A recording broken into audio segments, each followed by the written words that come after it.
Ladies and gentlemen, welcome to Talk Spicy.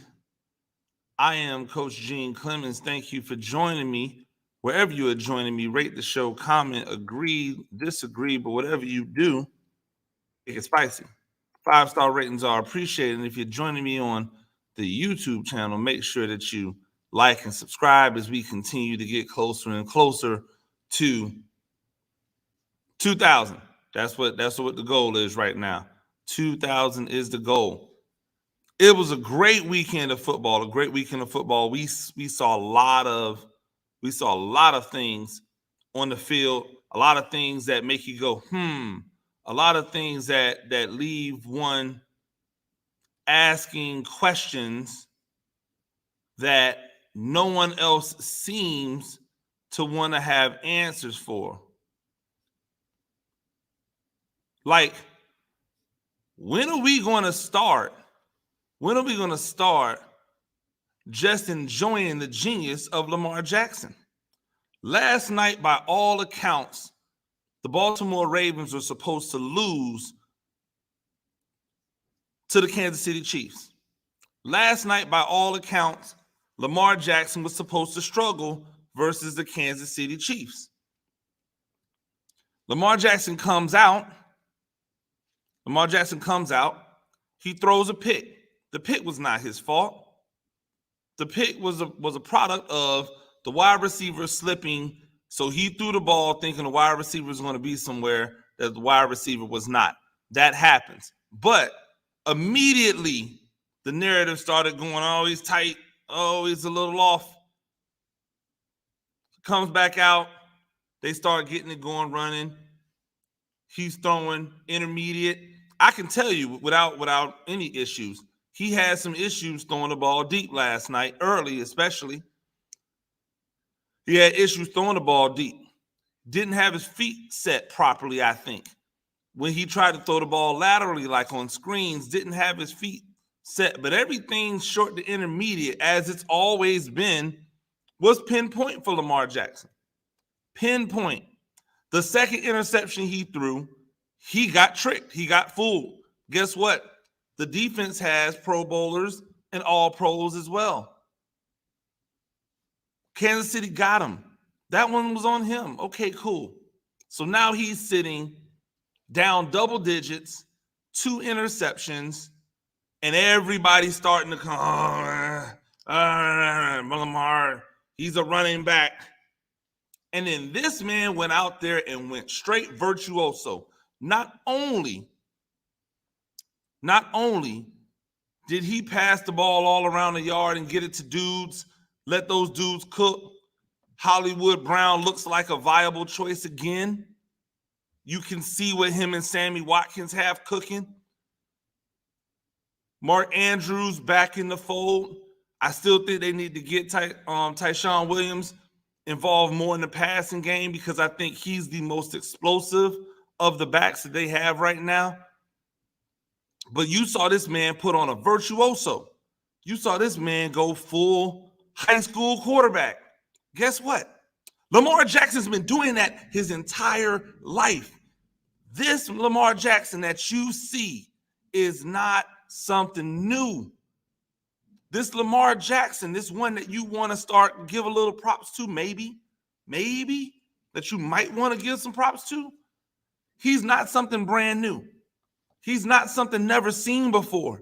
This Lamar Jackson has been here. He's been doing this same thing to defenses in high school. And you know what they said? Oh, well, when he gets to college, they got to train him as a receiver, as a DB. He's not going to be able to do this to colleges. He's not going to be able to do this to colleges. 3 years later, Heisman Trophy, a second Heisman finalist. One of the most dynamic college athletes ever.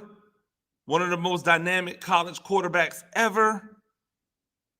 Then they get to the pros and they say, oh, he ain't going to be doing this in the pros. This ain't going to happen in the pros. In the pros, they're too fast. They're too big. He's too skinny. They might want to put him at wide receiver. The upside for him at wide receiver is way better. He goes to the NFL. They put him in. Same results. same results. This year, one of my buddies mentioned that he looked a little fat, like maybe he put some COVID on. I don't think it's COVID. You got to remember, this guy was only 21 years old when he came into the league. So his body is still maturing. And we know that elite level athletes' body, when they mature, they thicken out. Yeah, his face looks a little chubby. You know what also looks thicker? His arms, his legs, his body. Why? Because he's like, you know what? I don't care what I have to do in order to win games. My number one objective is to win games. And I thought that was the case with every quarterback. But it seems that when it comes to winning games for Lamar Jackson, the only thing that matters is which games he wins. So then they told us, well, Lamar Jackson gets down by double digits. He can't come back. Check. Oh, well, Lamar Jackson, when he goes up against another quarterback, like they're on the same field at the same time, another quarterback who is an elite level quarterback, he can't match that quarterback. Check. Where are you going to move the goalpost today? What are you going to say today? So many of you were out there trashing Teddy Bridgewater and Benjamin Albright. Ben, I love you to death. I think Ben is great at what he does. But Ben Albright made it a point. He made it a point to bring up the fact that Teddy Bridgewater had not thrown more than one touchdown in a game in God knows how many games. He made it a point to say, hey, I think Teddy Bridgewater is going to win this competition, but I would go with the other guy. And in the 2 games that Teddy Bridgewater has looked to you guys magnificently, but to us who've actually rolled with Teddy Bridgewater and followed his career and know the type of football player and leader he is, this is just Teddy Bridgewater when healthy and given an opportunity, a fair opportunity. He's always been a winner. In high school, he was not the flashiest person on a team full of stars. He just got the job done. At Louisville, he wasn't the flashiest person. He just got the job done. And you know what? Everybody on those teams would have ran through a brick wall for Teddy Bridgewater. Teddy Bridgewater was such a leader in high school that they were running practices without coaches. Why? Because he knew that's what they needed to do in order to be good while they were going through turmoil. He's always been this dude. This ain't something new. He didn't just start all of a sudden being good. Don't try to give coaches the credit for what these players are. Don't try to tell me all of that Lamar Jackson's all of a sudden good. Don't try to tell me all of a sudden Teddy Bridgewater is good. Tyrod Taylor was absolutely crashing the Cleveland Browns on Saturday. He was crashing them. And if he doesn't get injured where he can't come out for the second half and play, not only do the Texans beat the Browns, but Tyrod Taylor thoroughly outplays Baker Mayfield, the guy that they replaced for him without real legitimate cause, but one that I understood because you did take him number 1 overall. But not only do they win the game, which is what matters to Tyrod Taylor, because he's always been a winner. In high school, he was a winner. In college, he was a winner. Did he ever have the most flashy stats? No. Was he ever a 300-yard passer, on a consistent basis? No. But I thought the whole goal was to win games. And if you want to win games, Tyrod Taylor's the guy to do it. You know how I know? Because he took a Buffalo Bills team who was trying to lose on purpose, who sold away or traded away or got rid of all of his weapons. He took that team on his back to the playoffs. And what was his reward? Thank you, no thank you. We'll take all of this that you built. We'll pitch you off and we'll go get somebody else that we'll rebuild around again. This ain't something new. These people have been putting in work forever. They've been putting in work forever. Lamar Jackson, talk that talk. Teddy Bridgewater, talk that talk. Tyrod Taylor, I hope you're healthy and you can go on Thursday night. You know why? Because the backup's not good. Talk that talk. Because at the end of the day, the only people who are going to give these guys props to the level that everybody wants to give Josh Allen props, to the level that everybody wants to give Sam Darnold props, the only people who are going to give these people props are those people. So talk your talk, fellas. In your face, everybody else. You're wrong. You've been wrong. You'll continue to be wrong because you don't see the game the way it should be seen. Because some of you only claim that color doesn't matter in these things. Because some of you only claim that you see things equally, but clearly there's an internal bias inside of you. Because every time we get these situations, the same stuff comes out.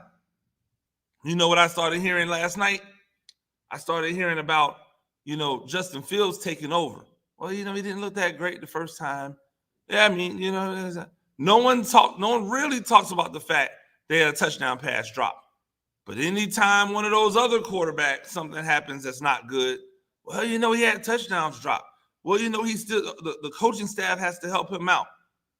Talk that same talk with Justin Fields when he gets in. Give him the same level of grace that you're giving Zach Wilson, who's looked awful, that you're giving Mac Jones, who's looked like a check down Charlie, that you're giving Trevor Lawrence, who's looked not that great. Hasn't looked awful, hasn't looked like a number 1 overall pick. Give him the same treatment that you're giving Trey Lance out there in San Francisco, who is essentially having to sit back and watch things. Give him the same. Don't change a thing. And until then, you fellas keep going. Hey, Jameis Winston, it wasn't a great game. That happens. Don't all of a sudden now start saying, well, Jameis Winston regressed. He's back to the old Jameis Winston. And y'all ain't say anything about Josh Allen when Josh Allen's been playing when Josh Allen's been throwing the ball to everywhere but to his wide receivers. Nobody said that he's regressing to the mean, but guess what he's doing? Regressing to the mean. And guess what the Bills are? 1-1. Guess what the Saints are? 1-1. What's the difference? What's the difference? We're not going for it anymore. I'm telling these dudes to talk, they talk. You're not gonna sit here on these sites. If you come across my timeline and you said something reckless about one of these quarterbacks that I feel like it's a backhanded comment, I am coming back at you. And I'm gonna ask you clearly, what do you mean? I'm gonna ask you directly, what do you mean? Show me where you said this about the other quarterbacks. And if you haven't, I'm going to need you to do one thing. Just be quiet. Ladies and gentlemen, that's Talk Spicy. I'm Coach Gene Clemens. We do things a few times a week. Rate the show, comment, agree, disagree, but whatever you do, keep it spicy. 5-star ratings are appreciated. If you're joining me on my YouTube channel, you know what to do. Until next time, ladies and gentlemen, peace.